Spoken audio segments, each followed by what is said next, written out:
Yes, welcome once again to Pranav IAS academy. So मैं आज discuss करना चाहता हूँ आप लोगों के साथ एक इंपॉर्टेंट टॉपिक, जो बहुत सारे प्रश्न जो व्हाट्सएप पे पूछे गए थे उसके आधार पे मैं इस निष्कर्ष पे पहुंचा हूँ कि जो लोग हैं अभी पीक फेज चालू है, मतलब अब प्रीलिम्स पास में आ गई है कि नहीं। आप सभी जानते हैं कि 28 मई को प्रीलिम्स है, राइट। 28 मई को प्रीलिम्स है। तो अभी लास्ट मंथ की क्या अभी क्या स्ट्रेटेजी होना चाहिए लास्ट लास्ट में, ताकि जो एग्जाम आ रही है उसको हम क्रैक कर सके, उसके लिए मैं बात करना चाहता हूँ। तो अभी आप देखो किस तरीके से आपको एनालिसिस करना चाहिए, वो देखो। अभी सबसे पहले तो जो ऑप्शनल का प्रिपरेशन है वो क्विट कर दो, ठीक है। ऑप्शनल प्रिपरेशन क्विट कर दो, क्योंकि 28 मई 2023 को आपका प्रीलिम्स है। तो ऑप्शनल प्रिपरेशन तो क्विट कर दो, ठीक है ना। ऑप्शनल को गोली मार दो अभी। ऑप्शनल ऑप्शनल अगर इनकम्प्लीट भी है, सपोज आपका ऑप्शनल क्या है, इनकम्प्लीट है।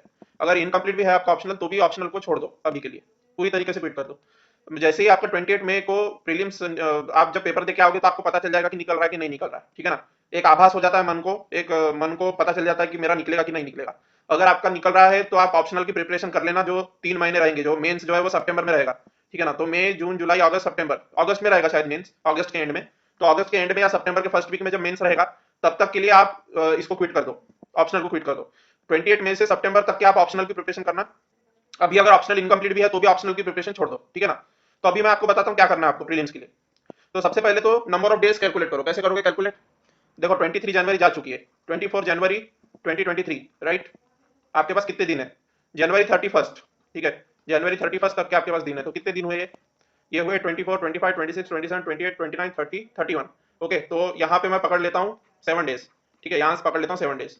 तो 7 डेज हो गए आपके जनवरी के, ठीक है। फिर जनवरी के 7 डेज हो गए, फिर उसके बाद में फरवरी के कितने दिन रहेंगे आपके पास? फरवरी के आपके पास रहेंगे 28 डेज, ठीक है। ये फरवरी के हो गए।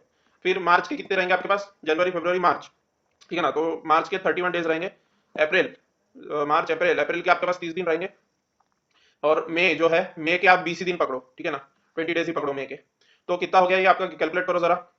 ये 7 और 1 8, 8 और 8 16 का 6 कैरी 1, 3 4 5 और 1 6, 3 4 5 और 1 6, 6 और 3 9 और 2, 9 और 2 कितना होता है?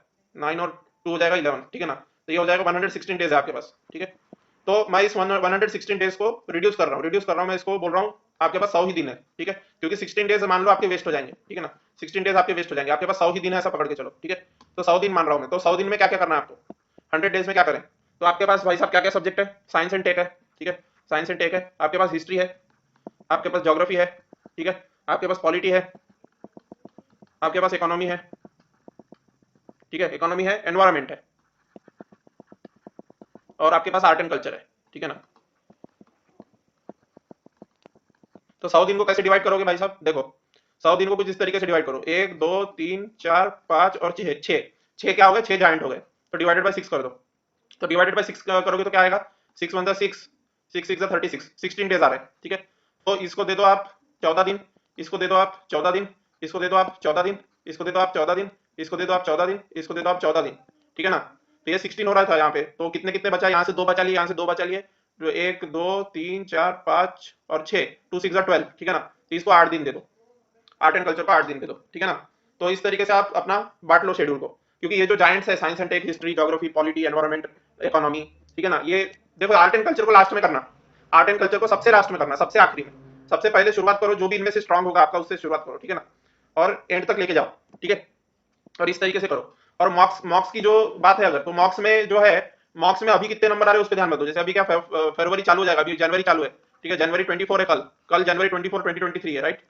तो जनवरी 24 2023 यदि कल है, तो मुझे इतना समझ में आता है कि अगर मैं कल कोई मॉक दे रहा हूँ, यानी कि 24 जनवरी को अगर मैं कोई मॉक दे रहा हूँ, और उस मॉक में मेरे नंबर मान लो 80 ही आ रहे हैं, ठीक है ना। मैंने समझो 10 मॉक दिए, मान लो ऐसी सिचुएशन बनी हुई है कि मैंने 10 मॉक्स दिए, और 10 मॉक्स में से मेरे मॉक नंबर 1 में 80 नंबर आए, मॉक नंबर 2 में 70 नंबर आए, मॉक नंबर 3 में 65 नंबर आए, फिर मॉक नंबर 4 में मेरे 63 नंबर आए, और मॉक नंबर 5 में मेरे 100 नंबर आ गए, फिर मॉक नंबर 6 में मेरे 98 नंबर आ गए, फिर मॉक नंबर 7 में मेरे 97 नंबर आ गए। ऐसा अगर हो रहा है आपका, ठीक है ना, तो आप सेफ जोन में नहीं हो, ठीक है।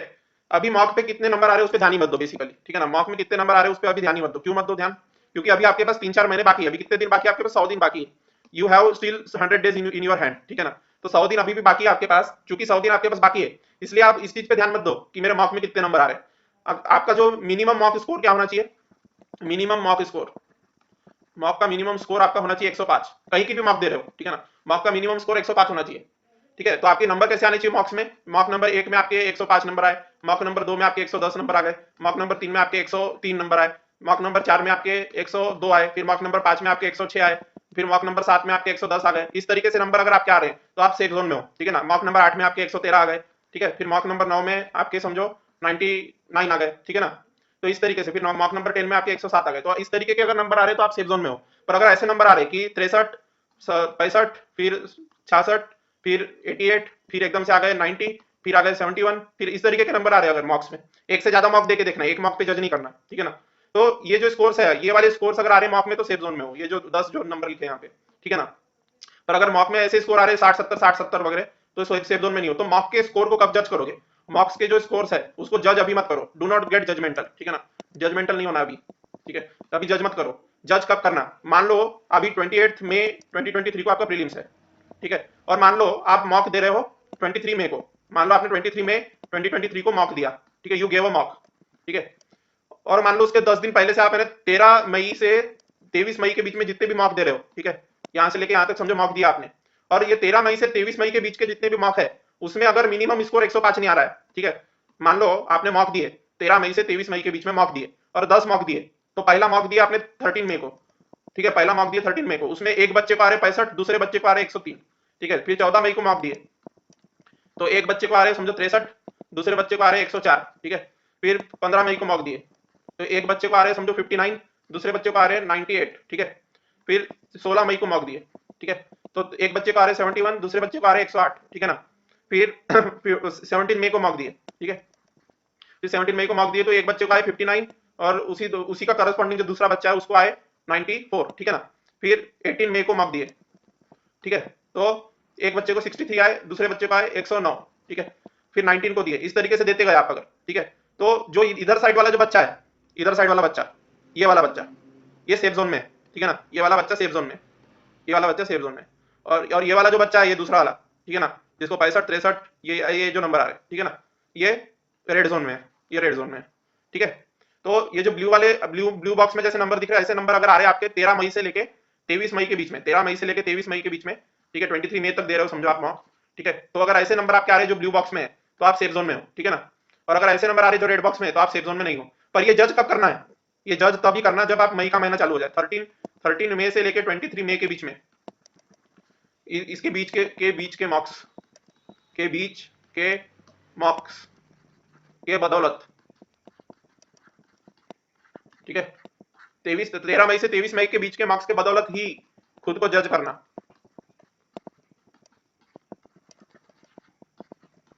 अभी मत करना, अभी जज मत करना, ठीक है ना। अभी क्यों मत करना जज? क्योंकि अभी तो जनवरी चालू है, अभी तो जनवरी का ही महीना चालू है, तो जनवरी का ही महीना चालू है तो you have 3 months right now, ठीक है ना। क्योंकि अभी अभी देखो 13 मई से 23 मई के बीच के मॉक के बदौलत ही खुद को जज करना। अभी खुद को फिलहाल खुद को जज मत करना, फिलहाल खुद को जज मत करना। क्यों मत करना? फिलहाल खुद को जज मत करना। क्यों मत करना? सुन लो कारण, अभी क्यों मत करना खुद को जज? क्योंकि अभी क्या है 24 जनवरी है कल की तारीख, ठीक है ना, 24 जनवरी 2023। तो आपके पास अभी भी 100 दिन है रिवीजन करने के लिए। जो आपने साल भर नोट्स बनाए हैं उसको रिवाइज करने के लिए अभी भी आपके पास 100 दिन है। तो जितना भी साल भर नोट्स बनाए होंगे पिछले साल से लेकर अभी तक, वो पूरा का पूरा रिवाइज करने के लिए आपके पास अभी भी 100 दिन है। और उन 100 दिन को आपको कुछ इस तरीके से बांटना है, जैसे मैंने इधर बताया था। कैसे बांटोगे? 14-14 दिन में, 14-14 दिन में वो 100 दिन को बांट दोगे, ठीक है ना, इस तरीके से, ठीक है। और ये आर्ट एंड कल्चर को सबसे लास्ट में करोगे, जिसको केवल 8 दिन दोगे, ठीक है ना। तो इस तरीके से करोगे। तो इस तरीके से जब भी करोगे तो फिलहाल खुद को जज मत करो। जब ये सब कर लेने के बाद में, ठीक है ना, सारी पढ़ाई हो जाने के बाद में, जब 13 मई से 23 मई के बीच में जब मॉक देना चालू करोगे, तब देखो कि मेरे नंबर किस ब्रैकेट में फॉल कर रहे हैं। अगर ये रेड वाले ब्रैकेट में फॉल कर रहे हैं मेरे नंबर, अगर मेरे नंबर ये रेड वाले ब्रैकेट में है तो मैं अनसेफ जोन में हूं, ठीक है ना, मैं अनसेफ जोन में हूं अगर मेरे ये रेड वाले ब्रैकेट के समान नंबर आ रहे हैं। पर अगर मेरे ब्लू वाले ब्रैकेट की तरह नंबर आ रहे हैं, ठीक है ना, ब्लू वाले ब्रैकेट की तरह अगर नंबर आ रहे हैं 103 104 98 108, ठीक है, फिर 94 फिर 109, तो मैं सेफ जोन में हूं, समझ जाना, ठीक है ना। तो ये 13 मई से 23 मई के बीच में जज करना कि मेरे नंबर कितने आ रहे हैं, ठीक है। अभी जज मत करना। अभी अगर 63 नंबर भी आ रहे होंगे तो भी डिसअपॉइंट मत होना, क्योंकि 60-70 नंबर अभी आ रहे हैं ना, 100 दिन रिवाइज करने के बाद हो सकता है कहानी बदल जाए। कभी कभी क्या होता है कि पढ़ा हुआ तो होता है हमारा, लेकिन रिवाइज किया हुआ नहीं होता।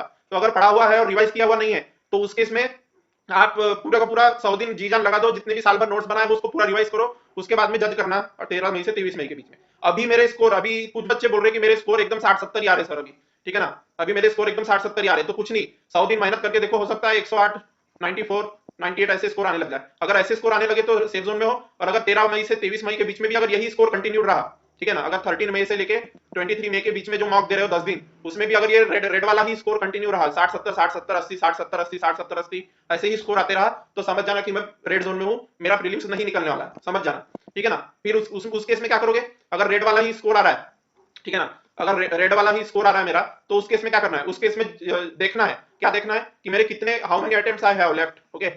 उस केस में क्या देखना है, हाउ मेनी अटेम्प्ट्स लेफ्ट देखो, हाउ मेनी अटेम्प्ट्स लेफ्ट देखो, कितने अटेम्प्ट्स बची है देखो, और दूसरी चीज देखो कि मेरी एज कितनी है, ठीक है ना, मेरी एज तो क्रॉस नहीं हो जाएगी। अगर आपके पास सफिशिएंट अटेम्प्ट है, ठीक है ना, अगर आपके पास सफिशिएंट अटेम्प्ट है और आपकी एज भी अभी बहुत कम है, ठीक है ना, तो रेड वाला स्कोर अगर आ रहा है आपका, समझो मान लो 13 मई से 23 मई के बीच में आपने मॉक दिए और 60 70 नंबर ही आ रहे, तो क्या करना है, आपका स्कोर रेड जोन में, स्कोर रेड जोन में है तो आपने देखना है कि कितने अटेम्प्ट बचे हैं और एज कितनी है।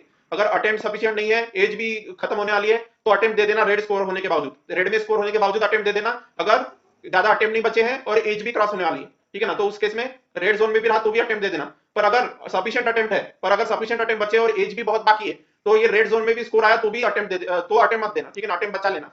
अगर अगर समझो अटेम्प्ट बहुत सारे बाकी है और एज भी सफिशिएंट है बाकी, तो फिर रेड जोन में अगर आ रहे स्कोर तो प्रीलिम्स मत देना। लेकिन अगर ब्लू जोन में आ गया तो फिर तो बहुत बढ़िया। लेकिन अगर समझो अटेम्प्ट नहीं, अटेम्प्ट बचे हैं और एज भी, तो फिर तो आपने प्रीलिम्स नहीं देना चाहिए, अगर आपका 13 मई से 23 मई के बीच में रेड जोन में नंबर आ रहे तो, ठीक है ना। पर अगर रेड जोन में नंबर तो आ रहे 13 मई से 23 मई के बीच में, पर अटेम्प्ट भी नहीं बचे हैं और एज भी क्रॉस होने वाली है, तो फिर तो अटेम्प्ट दे देना चाहिए, ठीक है ना, रेड जोन में स्कोर होने के बावजूद, ठीक है। तो ये मेरा कहना है, इस तरीके से आपको सारी चीजें जो है ये करनी है, क्या बोलते हैं, एनालाइज करनी है। थैंक यू वेरी मच, हमारे चैनल को सब्सक्राइब कर सकते हो अगर आपका फिजिक्स या मैथ्स ऑप्शनल में से कुछ है तो। थैंक यू वेरी मच, ठीक है।